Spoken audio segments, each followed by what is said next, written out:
as a picket line because people felt like they were being treated unfairly. So I stopped the van and I'm like, we're not going any further. And he looked at me and said, well, yeah, you are. I said, well, yeah, no, we're not. And he said, you're fired. Get out of the van. And I did. I'm like, okay, well, that job lasted not quite as long as I might have hoped.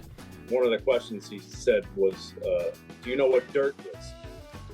And I, of course, said, well, yeah, I think it's the stuff that's on the ground, you plant plants in it, and he thought I was being a wise ass. So he's like, no, dirt, date, initials, reason, time. Yes, if you worked for PetSmart as a dog groomer, you would be unable to leave at work at another pet shop or even open up your own dog grooming business without paying PetSmart $50,000 for, quote unquote, training you. All our opponents, well, this is unconstitutional and all this.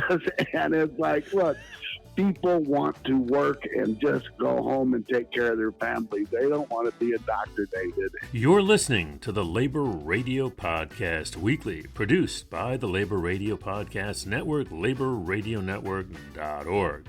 I'm Chris Garlock. On today's show, Hollywood Teamsters talk negotiations, WTF the methods. Tim Drea from the Illinois AFL-CIO on recent legislative accomplishments and the FTC bans non-competes.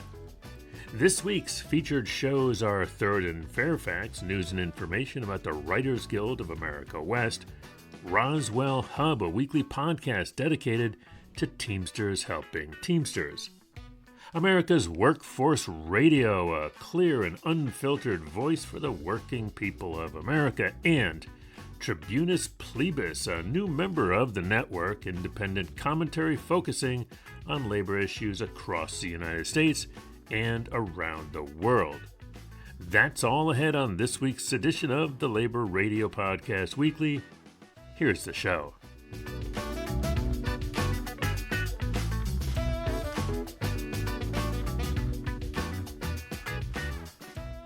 Welcome to Third and Fairfax, the official podcast of the Writers Guild of America West.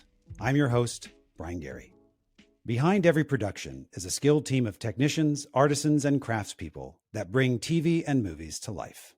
In their 2024 contract negotiations, the crew members' unions are committed to addressing the priorities of each craft represented in their fight to increase compensation, retirement and health benefits, and improve working conditions on and off set.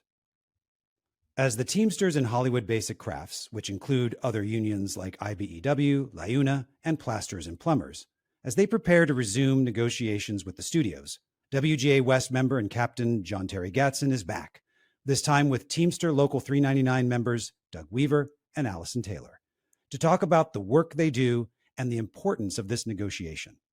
Now here's host John Terry Gatson in conversation with Teamsters Local 399 driver captain Doug Weaver and location manager Allison Taylor. Thank you both for joining me. Oh, thanks for having us. Thank you. So for those who may not be familiar, can you each explain a bit about the role of transportation and location departments on production and what you each do? So I am a location manager, and I like to tell people that, our job is two-part. It is the first half is creative. The second half is all logistical.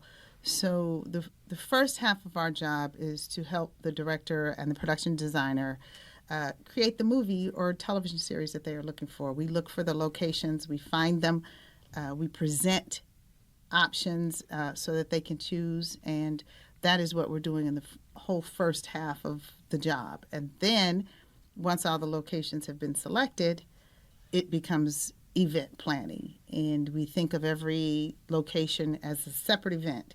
So from beginning to end, we found it. We have to negotiate a deal with whomever owns the place, or we work with entities like the film office, everybody else. We're DOT pulling permits. We work with transportation about where we're going to park trucks, where the crew is going to park, where we're going to put the catering. We hire the police. We hire the fire safety. All that kind of stuff. So we just, at that point, switch over to logistical. We bring in the tents and equipment and heaters and all that sort of stuff. And that's it in a nutshell. I Well, I've been a Teamster for 34 years. The first 10 years of that, I was out of North Carolina. I got in. There was a movie came to my hometown, Last of the Mohicans, and I needed a job, and I walked in a production office, and it happened to be the transportation office. I didn't know that, and I needed a job, and the guy said, "If you do this, I'll give you a job." So the next thing I know, I'm working on the job, driving a van or working in the office, whatever it was. And how I became a Teamster was the show was difficult. It was, and I remember thinking that these people are absolutely crazy to work these crazy hours, and you don't break for lunch, and you don't get to do this and whatever. And I'm showing up to this location, driving a van. The executive producer happens to be sitting right beside me, and there was a picket line because people felt like they were being treated unfairly. I agreed with it. Didn't understand all of it, but I agreed with it. So I stopped the van, and I'm like, "We're not going any further." And he looked at me and said, "Well, yeah, you are." I said, "Well, yeah, no, we're not." And he said, "You're fired. Get out of the van." And I did. I'm like, okay, well, that job lasted not quite as long as I might have hoped. He got in the van, drove it straight through, and I went back to the office thinking, well, that's it. And the head of the local union in my hometown showed up that day and said, "We heard what you did, and we appreciate what you did," and handed me a Teamster card, and that's how I got in.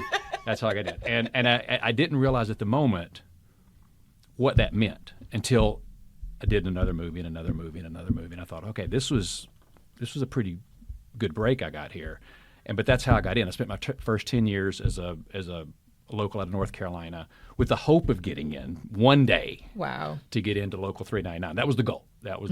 And came to Los Angeles 10 years into my career after I'd worked in a lot of states and whatnot, and then was able to finally get into 399 and have appreciated that every single day since then. But that's my quick story of how I got in the business. Thanks for listening to this episode of Third and Fairfax. You can listen and subscribe to Third and Fairfax on Spotify, Apple, and Libsyn, and watch us on the Writers Guild of America West's YouTube channel.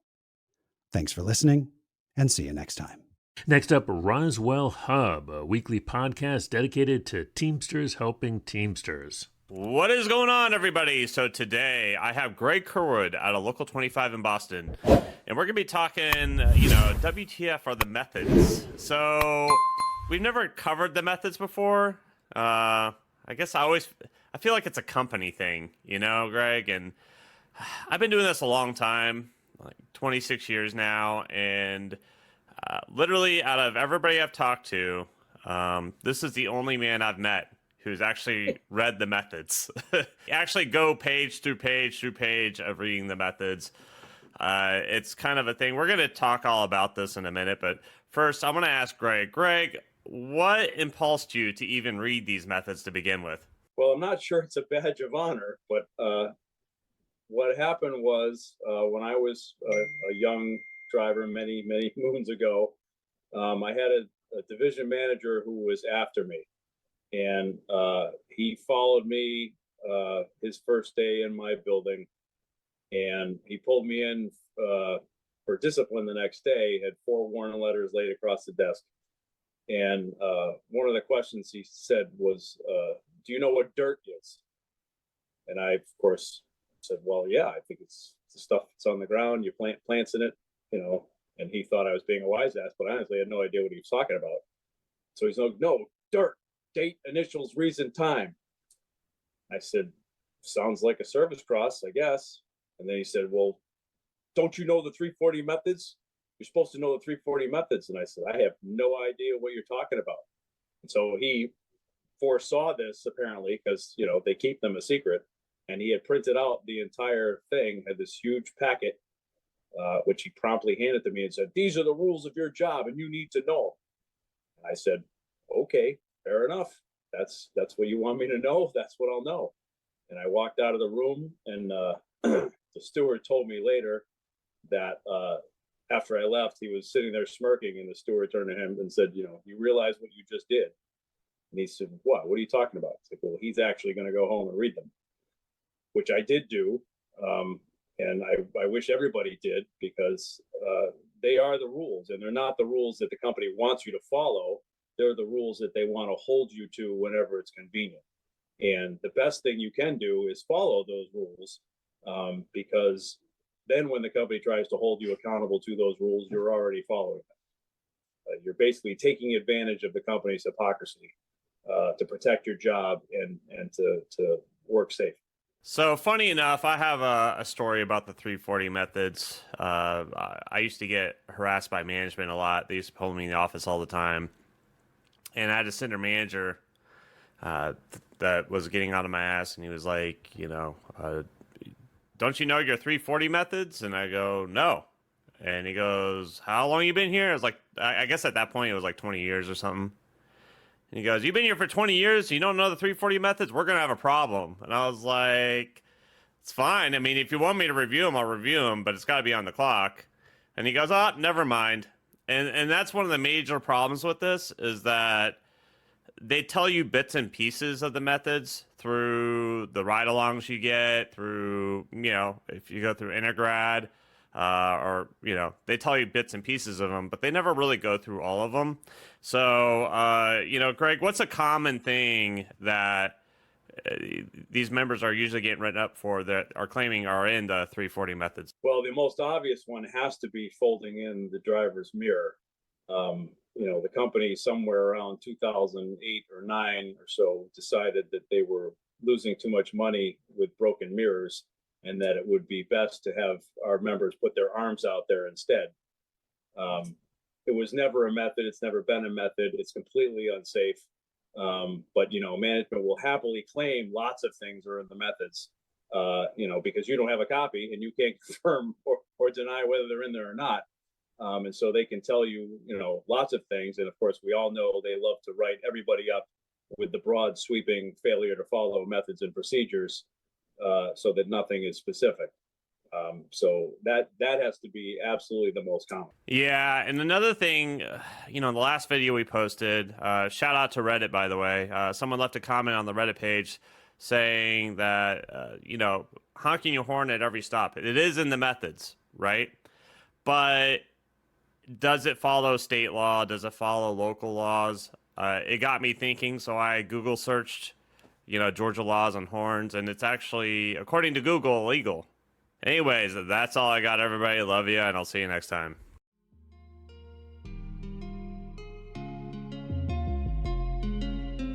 Welcome, fellow plebs. My name is Sean, and this is Tribunus Plebis. And hello, everybody. Welcome back. The Federal Trade Commission has voted to ban nearly all non-compete agreements. Okay, so what are non-competes? Well, basically, they are a contract or a clause in a contract which prevents workers from moving to new jobs which are in the same field as their current or former employers. So if you work for, say, Ford, you could have a non-compete which prevents you from working for any other auto manufacturer across the country, or even any auto-related supply chain company within, something like 50 miles of your Ford job. Non-competes are exploitative contract clauses which stop workers from taking better jobs elsewhere, starting their own businesses even, or even forcing them to suffer under conditions ranging from sexism to racism, and even emotional and physical abuse, not to mention the more mundane things like unsafe or unfulfilling workplaces. The new final rule was voted on April 23rd, I believe. It barely passed, which is telling in and of itself, in a 3-2 vote. In fact, one of the dissenting voters, Melissa Holyoke, predicted that the ban would be challenged in court and went so far as to predict that it would actually be struck down, an event which we shouldn't dismiss given the current makeup of the Supreme Court. The rule, I guess it essentially declares that non-competes are an unfair work practice, which unfairly limits worker choice, freedom, and competition. There are about 30 million people currently working under non-competes, about 1 out of every 5 workers in this country. And that's a conservative estimate. That's how many people that this will affect. This final rule will go into effect 120 days after it's published in the Federal Register, which I believe is coming up pretty soon. I'm like 98% sure that that's how it works. Once the vote is made, it is recorded and published very quickly, so it's 120 days from that point. However, a court challenge will most likely extend the timeline if and when it is filed, if it already hasn't been. And so here's a quick bullet point, I guess, of what the rule says. First, all new non-competes are banned once the rule takes effect. You just can't make any more new ones. Second, all existing non-competes are voided, or I guess maybe more accurately that they are rendered unenforceable at this point. This is true for all non-competes at this point, except those for senior executives. In the case of these senior executives, defined as those making more than, it was about $150,000. I think the precise number was $151,000. If you make over that and you are in a position with policy making power, they can keep the non-compete until the end of the contract. The FTC says that some of the gains which workers across the country will get from this new rule are expected to be that the national health care costs will drop by anywhere from $74 to $194 billion. New business formation will increase by 2.7%, which could result in a gain of over 8,500 new businesses each year going forward. Non-competes exist in everything from fast food restaurants to tire changing shops, and even rather infamously in pet grooming jobs at places like PetSmart. Yes, if you worked for PetSmart as a dog groomer, you would be unable to leave work at another pet shop, or even open up your own dog grooming business without paying PetSmart $50,000 for, quote unquote, training you.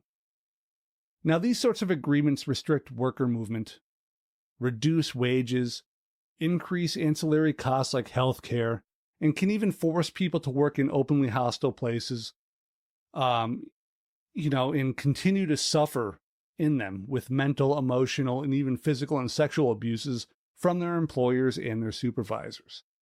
If you liked what we're talking about, share it. I think that's it. I think I'm actually in a place where I'll be able to get more episodes out. I'll have a better schedule too. So if you enjoy what you're hearing, hopefully there'll be more of it. So like I said, please subscribe. And that's it. Thank you, everybody. I love you all. Peace.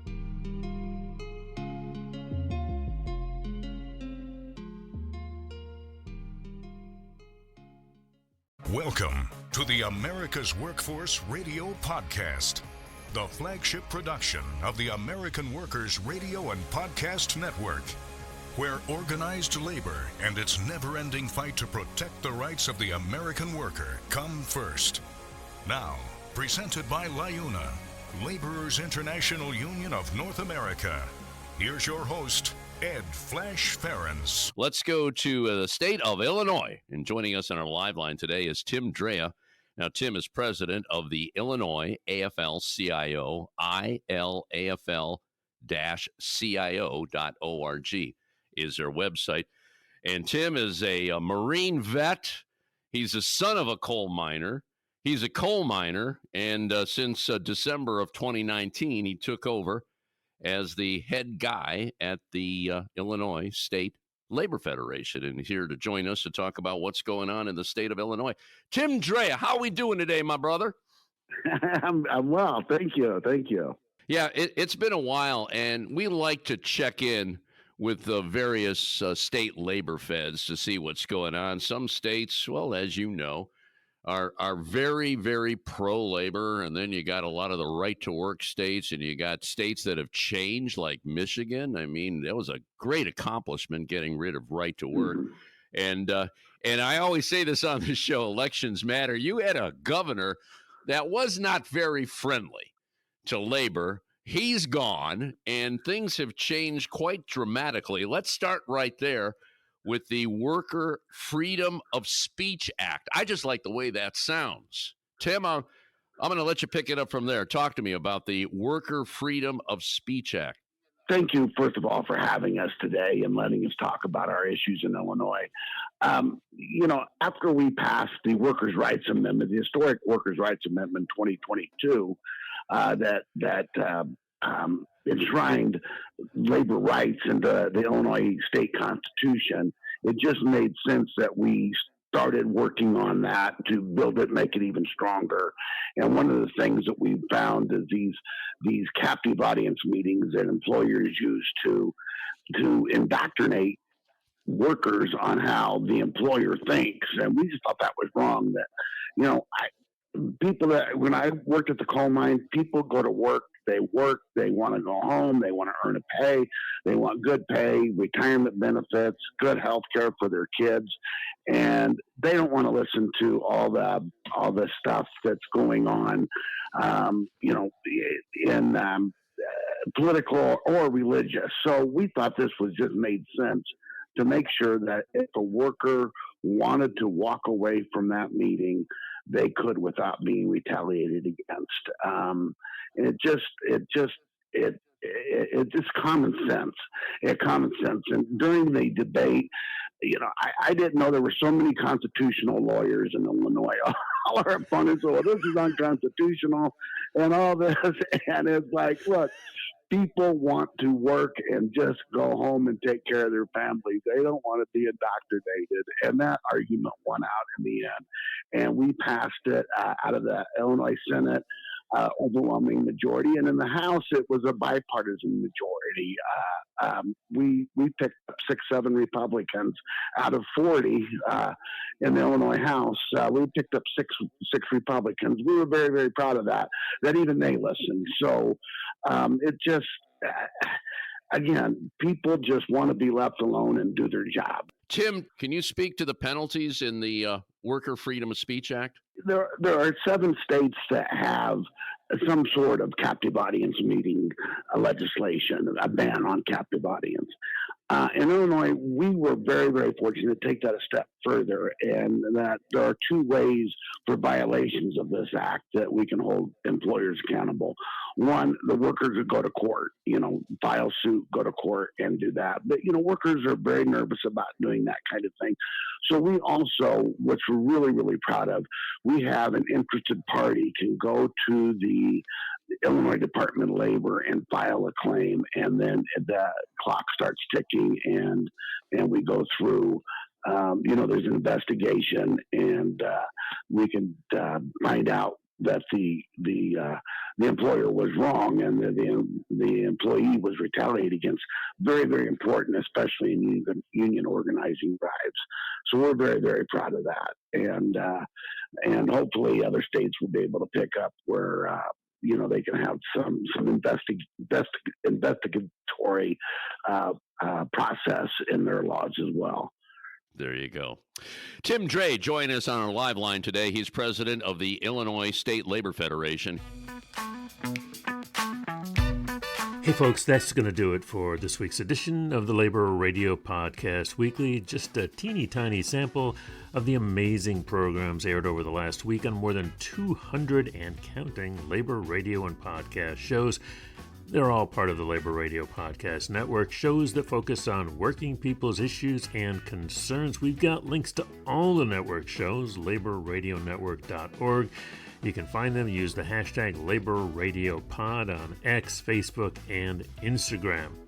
And hey, you can be part of the network and you don't even need a microphone. How?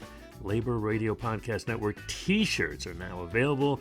They are union made. You'll find them in all sizes and 2 colors at laborradionetwork.org. This podcast is recorded under a SAG-AFTRA collective bargaining agreement. The Labor Radio Podcast Weekly, edited this week by Patrick Dixon. I produce the show, and our social media guru, you guessed it, Mr. Harold Phillips. For the Labor Radio Podcast Weekly, this has been Chris Garlock. Stay active, folks, and stay tuned to your local Labor Radio Podcast show, and we'll see you next week.